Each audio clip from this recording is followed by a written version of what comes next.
Adventures in Colorectal Cancer, 2026, July 22nd.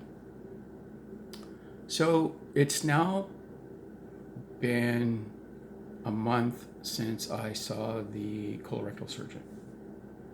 And he was supposed to take my case to the review board, and then I was supposed to hear from the radiation oncologist and ask a bunch of questions.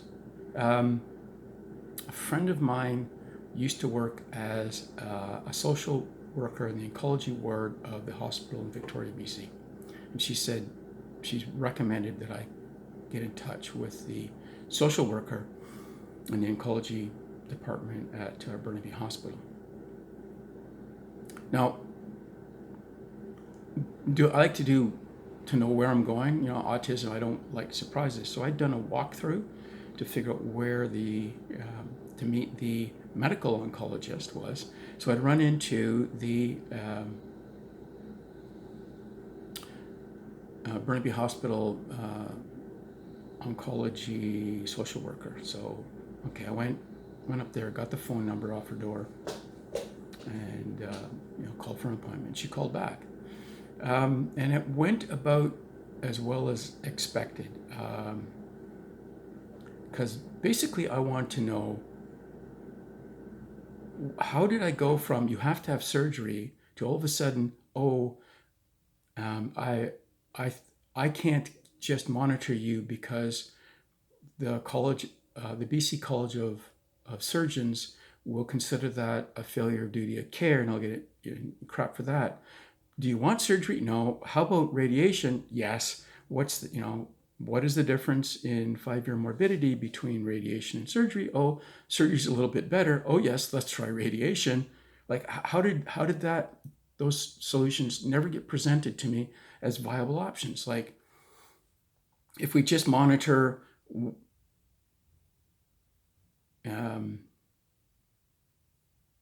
you have this sort of outcome. If you give you radiation, you have this sort of outcome, expected outcome. If you have surgery, you have this sort of outcome. Because the question still remains. I was talking to a friend of mine last night about this. Because people are suggesting, you do this or go to that hospital, go to the States or go to blah, blah, blah. But the question isn't about, how am I going to put this? The issue is the recommended procedure depends on if the cancer has actually penetrated, if they got all the cancer out, or has it gone deeper into the rectal wall. Everything hinges on that. And the issue is, there's really no way to know that.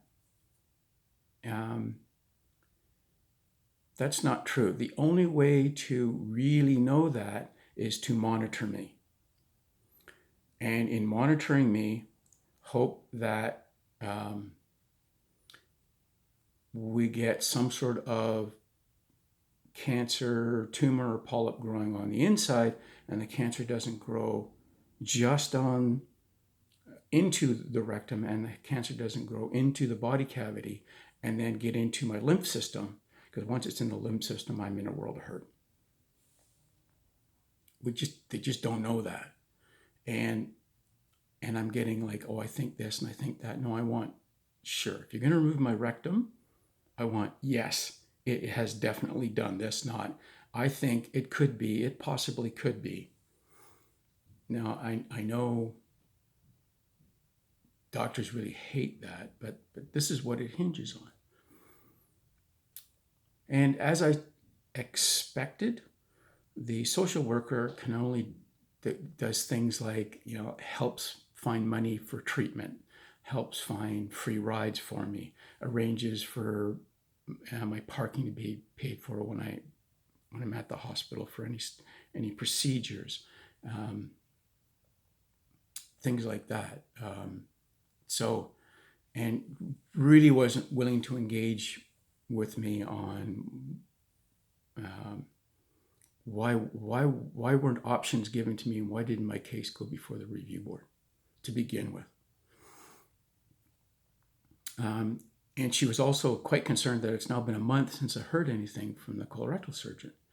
And because Burnaby Hospital is in Fraser Health and the Vancouver Cancer is in Coastal Health, they have two different systems, and she can only see my records in the Fraser Health system, and she cannot see my records in Coastal Health. So like, what the foxtrot?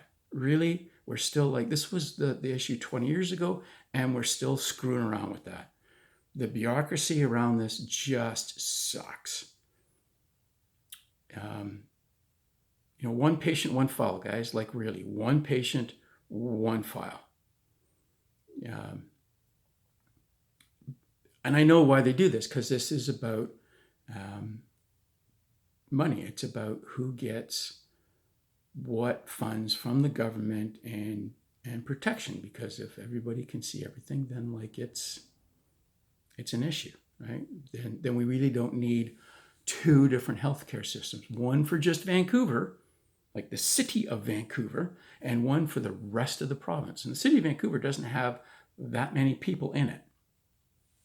Anyway, so she recommended that I call, and like it's,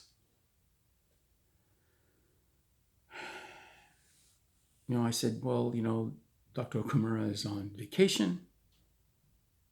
I believe he's on vacation, and there's a nurses' strike. Oh, well, we still work and blah, blah, blah. And yes, but like he went on vacation, so like he can't present my case to the review board until he's back from vacation, and there's probably people ahead of me with more pressing needs. So, but that said, end of next week, if I don't hear anything, I'll call. Because I talked to Dr. Telio on Friday, and I get this fibrous thing off in my lip cut out next Wednesday in a week. So, yeah. But yeah, more uncertainty. And it's hard. Like as soon as I started talking to this, like it's been 3 weeks now, coming up 3 weeks. And as soon as I started talking to this woman, it all starts coming back, and I can feel the cold fingers of fear over the outcome slowly wrapping around my heart and chilling me to the bone. Yeah. I feel for people, man.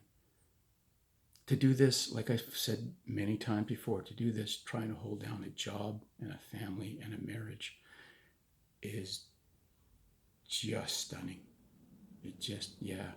My heart goes out to those people. Anyway, making appropriate decisions. You don't make any money, but you get good stories.